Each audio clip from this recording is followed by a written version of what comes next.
Okay, I'm Roger Smith, Roger Smith. Roger, I think we're going to have you not rocking. Okay, yep. I was wondering about that. You're right, you're right. Hey, I've got Inadvertent. autofocus, so you Really, you're coming in, you're Yeah. coming out. I'm focusing with you as you go. That was inadvertent. I apologize. That's okay.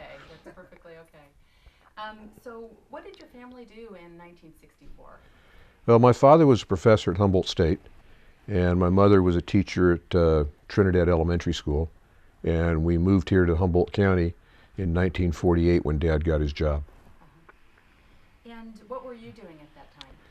Well, I'd graduated from high school in 1963, and in September of 1964 I joined the Coast Guard and went down to Alameda for boot camp, and in December of 1964 I was on my way home for my boot camp leave. What sort of problems did your family have during the flood? Not many. We were living right here in McKinleyville in the 64 flood. We had problems in the 55 flood because we were in a different house. But in 64, we were here in central McKinleyville, and the hardest part was the electrical, being in and out of electrical power. But as far as the house flooding or any real food problems, we didn't have it. What sort of experiences did you have during the flood? Well, I made it home on the last Greyhound bus that made it up from San Francisco, as I say, on boot camp leave, and then was at home and listening to the rain and watching the news, and then it flooded, and then things got cut off, and we were in problems here in Humboldt County. And so I called up the local Coast Guard station to ask them if I could come and assist, even though I was home on leave, but I was a member of the Coast Guard, and the Coast Guard station was out in Samoa. And they said, well, we could probably use you, but I don't know how you're going to get here, and we can't come get you. And I said, well, then I'll figure out something else to do for being a young guy wanting to help out in the midst of a calamity. And what did you end up doing? Well, I ended up getting in touch with some outfit. I forget who it was now. And they said that they were needing help down at the Rohnert Airport with loading supplies onto planes and dealing with that kind of flood relief. So I got in the car, well, the van, pickup, and went down and started working at the Rohnert Airport. And it was basically from dawn to fairly late at night, because supplies would be brought into the Rohnert Airport at night, and they'd get loaded into the hangars and get bundled up with parachutes and that kind of thing. And then during the daylight hours, the planes would start flying, and they'd taxi down to the hangar, and we'd stuff the airplane with various boxes with parachutes, and then the plane would taxi off and take off, and a couple hours later they'd come back empty, and we'd fill them up with more stuff. Who was flying the planes that flew the relief out? To the best of my knowledge, they were some local pilots and their local planes, and they were little small Piper-type planes, and most of them they'd taken the passenger doors off, and so they could push out the supplies. And at one time I was told that the Rohnert Airport, per foot of runway, was the busiest airport in the nation.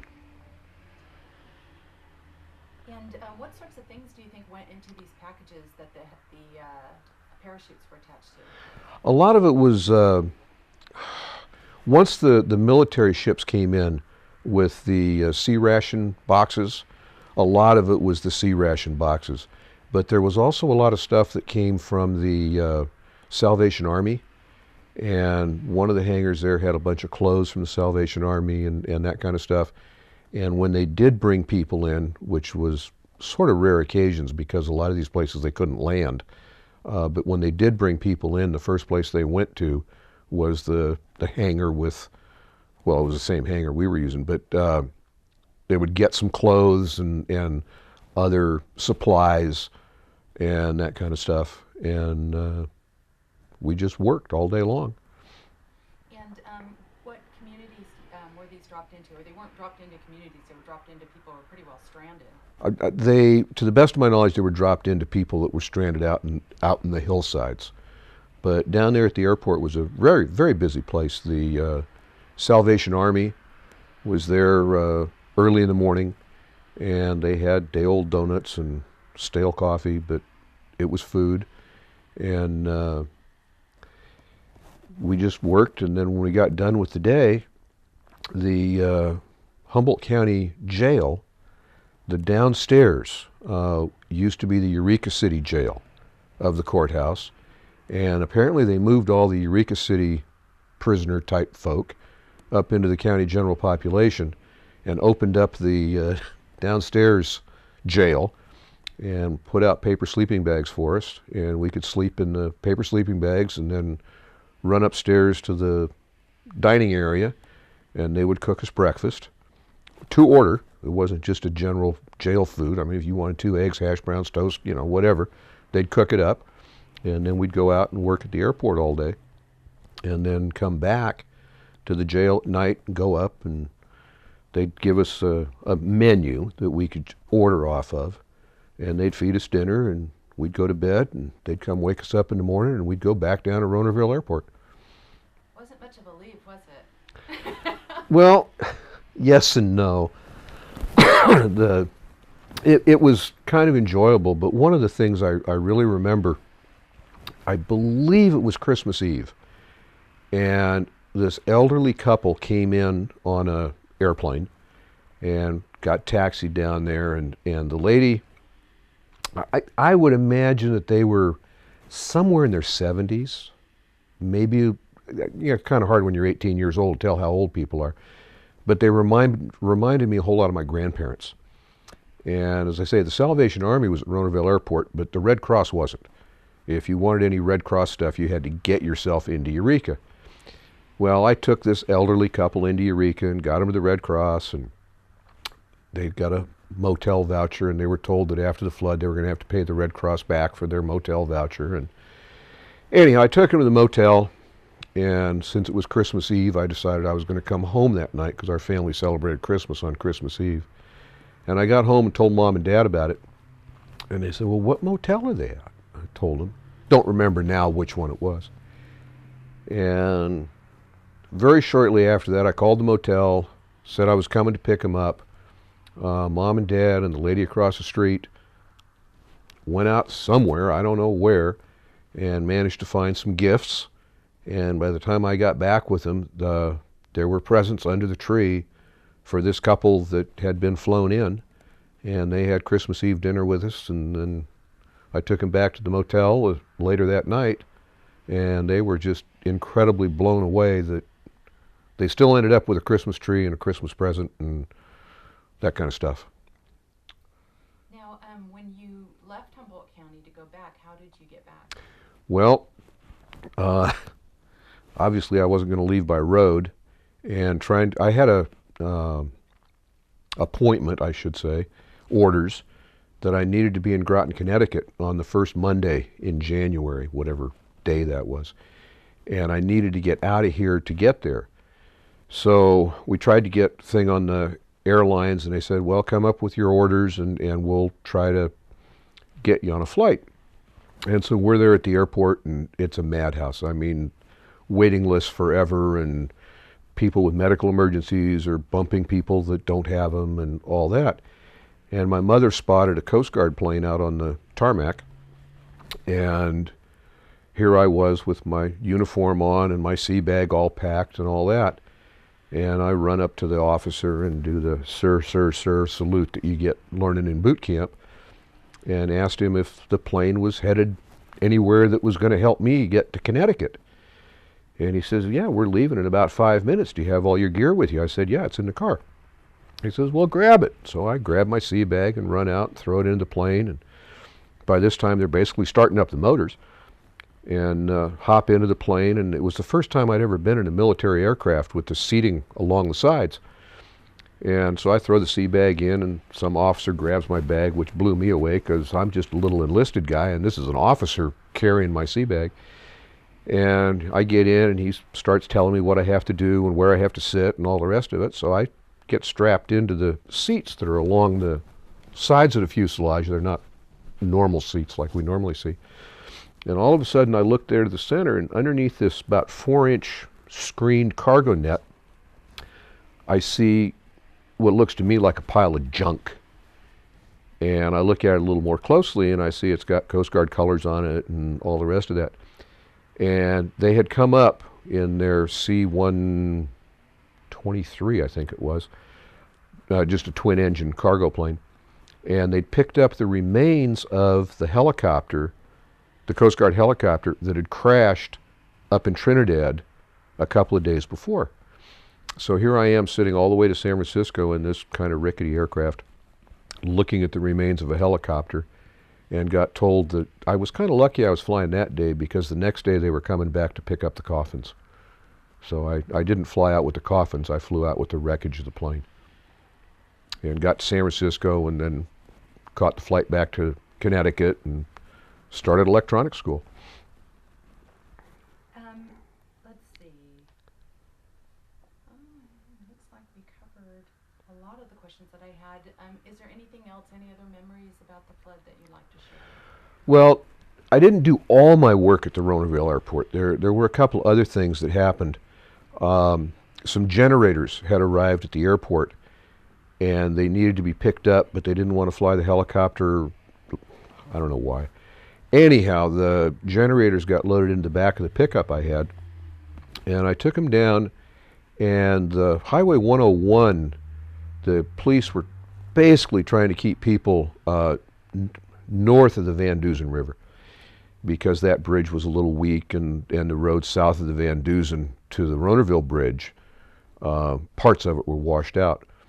But they wanted me to get down to the North Rohnaville Bridge, which was washed out, and wait for a helicopter to come in and hook on to the generators that I had in the back of the truck. And the first one went out just fine. Helicopter hovered over, we hooked onto it, it took off. I'm waiting to see what happens.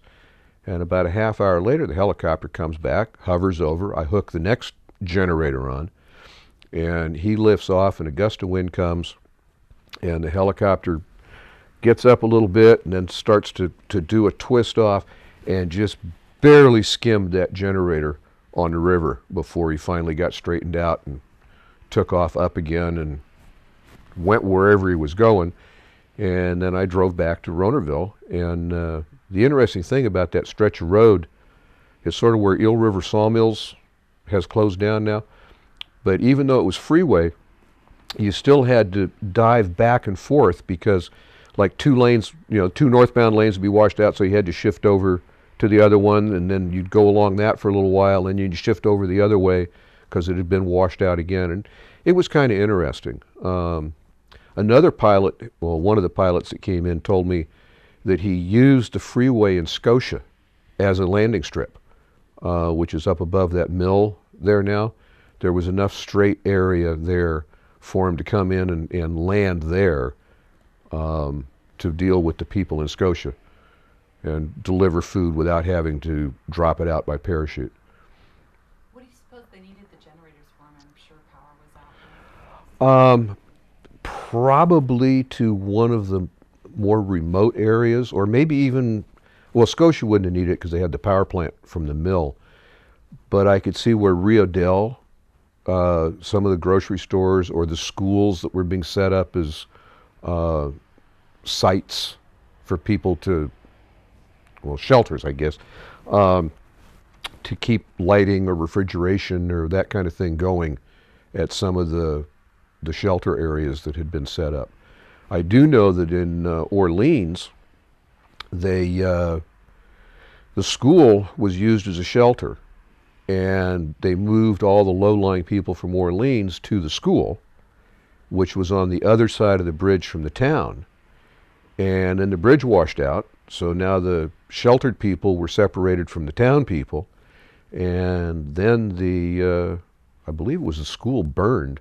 And so now the people were stuck on one side of the river with the only shelter available on the other side of the river, and they were in kind of hurting shape up there. And that's rumor. I was not in Orleans to see that kind of stuff. That'd be something that would take a little more research. But there were other people who were stranded on their farms, out in the middle of nowhere. I don't know if you ever drive the back road from Garberville to Highway 36. I'm sure that road had a lot of landslides, and the homesteader type farms that were out there were truly isolated. Oh yeah, that Yeah. area is isolated even now. I mean, Yeah. it's relatively. Yeah, and then the Klamath River Bridge went out, and the son of the librarian at Humboldt State was at the time was, I believe, working for the Army Corps of Engineers, and he was running that ferry. And for a long time, food and stuff coming from the north was the only supply, because other than the Klamath River ferry, the roads were in pretty good shape going north, but were just a total disaster to the south. I mean, everybody sees the signs on 101 of the high water mark signs 30 feet above the road and that kind of stuff. Any questions you guys can think of that? Could I follow up, Roger, on the remains of the helicopter? And you can, when you answer, you could keep looking at Jennifer. Okay. If you don't mind. So when you got on the plane, did the other crew members talk at all about what was left? The helicopter went down, or your feelings of flying with those remains? There wasn't any discussion that I can recall. It was just that, well, the helicopter went down. The helicopter was out of the San Francisco air station, because we didn't have an air station then. And so the crew and all that were comrades, compatriots, shipmates, so to speak, of the pilots that were flying and the crew that was on this plane that was taking the remains back. My understanding from their discussion of what caused the crash was there'd been a slight temporary power outage here at the airport, which is just a little north of where we are right now. And apparently the pilots mistook the Trinidad Lighthouse for the beacon from the airport. And so they got distracted by that, and when they lowered down to try and get sight, they hit the tops of trees and went down. And unfortunately, also on that helicopter were some people they had just recently rescued. But it was one of the things about being in the Coast Guard. I mean, one of the things we got taught was you have to go out, but you don't have to come back. And that motto's changed now, but back in the 60s, that was a Coast Guard motto. You have to go out, but you don't have to come back. Any questions you guys can think Yeah, of? so I'm curious too, Roger, about that pile of junk that was in the Coast Guard plane. It was just a pile of instruments then, because they never really retrieved. Oh no, it was body of airplane, rotor blades. Instruments. Well, I imagine the instruments were in there, but I mean, what I was looking at as I was sitting was about a 4-foot tall, maybe 8-foot wide, 20-foot long, underneath a cargo netting. Like you see that 4-inch mesh cargo netting on backs of pickups, that kind of stuff, roped down on the floor of this airplane. It was definitely the wreckage of the helicopter. It wasn't just the dashboard, so to speak. It was, or the cockpit instruments. It was a lot of the aircraft. I have another question for you. As you worked at the Roosevelt Airport, I live just above that myself, and I know that's kind of up on a plateau. Could you look over the side of that hill and see how much of the valley was filled with water? Or did you get a look like that? I don't recall ever doing that, and I never flew in any of the planes, so I was never, quote, up above. Things were wet. I mean, there's no doubt about that. The Mad River didn't take out the bridges on 101 or 299. Like in 1955, the 101 bridge, the approaches went, and those held in 64. But driving into Arcata, everything was wet and underwater. From the top of Bella Vista Hill, you could look out, and you could see fence posts, but you couldn't see any of the roads or anything like that. Which brings up another thing that I talked about. Years later, I met up with a man called Henry Norton, who he and his brother had made fence posts for us when we first had our place here in McKinleyville.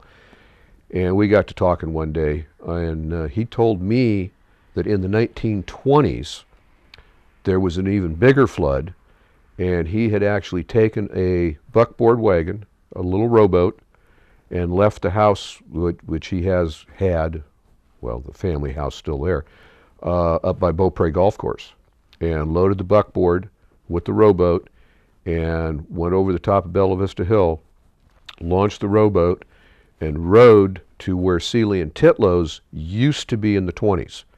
And that's down by where the Arcata Creamery is now.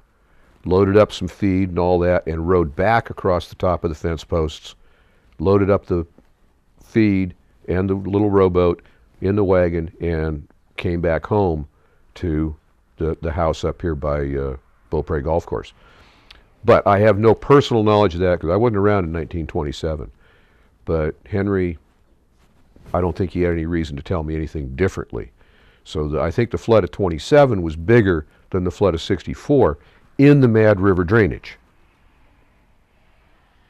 I wanted to also ask you, the Coast Guard station that is up by the McKinleyville Airport right now, the one right over here, that you're saying that didn't exist? There was a Coast Guard station? No, the Coast Guard station I'm referring to is the one out at the end of the Samoa Peninsula. Right.